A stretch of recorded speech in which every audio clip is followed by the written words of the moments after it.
ముందుగా మైలవరం నియోజకవర్గంలో తెలుగుదేశం పార్టీ రెపరెపలు ఎగరేయడానికి కారకులైనటువంటి కార్యకర్తలకి, నాయకులకి, ప్రజలకి, కూటమి నాయకులకి 3 జెండాలు కలిస్తేనే ఈరోజు మనకి ఇక్కడ ఈ మైలవరం నియోజకవర్గంలో వాళ్ళందరికీ శుభాకాంక్షలు, ధన్యవాదాలు. చరిత్రలో జూన్ 4వ తారీఖు అనేది ఒక గొప్ప రోజు. ఎందుకంటే మనం దీపావళి చూస్తే ఒక రాక్షసుడికి వ్యతిరేకంగా జరిగిన రోజు ఆ రోజు, కాబట్టి దానికి అన్ని పండగ చేసుకుంటాం.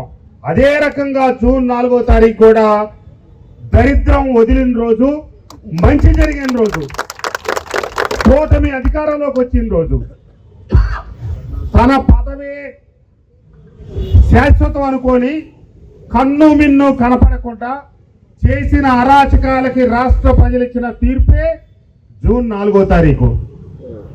చెప్పు తీసుకొని జనం సమాధానం చెప్పినా సిక్కు సెరవ లేకుండా ఈరోజు అందరికీ జీవితాల్లో రకరకాల రోజులు వస్తాయి. పెళ్లి రోజు, పుట్టినరోజు, లేకపోతే పార్టీ. కానీ ఏమి జరిగిందని చెప్పి ఈరోజు వెన్నుపోటు దినోత్సవం అని చెప్పి పిలిపించారంటే వాళ్ళ మానసిక స్థితి అది. పోయి బెంగళూరులో పడుకోవటం, రావటం ఒక 2 రోజుల పాటు, ఇక్కడికి వచ్చి వాళ్ళ నాయకులను కూర్చోబెట్టడం, రెచ్చగొట్టడం, వదిలిపెట్టడం. ఆ తర్వాత ఈ రోజు కూడా మన నియోజకవర్గంలో కూడా చూసాం. దాన్ని మాట్లాడిన దాని మీద మన చిట్టకుదురు శ్రీని దగ్గర నుంచి మన చిట్టిబాబు గారి దగ్గర నుంచి అందరూ ప్రెస్ మీట్ పెట్టి మాట్లాడారు.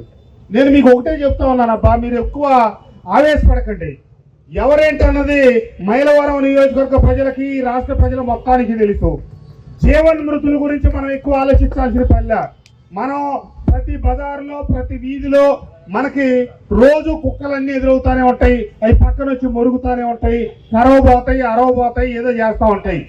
మనం అరిగిన కుక్కకి, అరిసిన కుక్కకి, మొరిగిన కుక్కకి ప్రతిదానికి సమాధానం చెప్పాల్సిన పనిలే. ఆ సమాధానం ప్రజలు చెప్పారు. ప్రజలు చెప్పే సమాధానం అది ఎప్పటికీ శాశ్వతం. కాబట్టి ఈ మొరిగే కుక్కలు, ఈ అరిసే కుక్కలు అవన్నీ మనకి పెద్ద లెక్కలై కావు.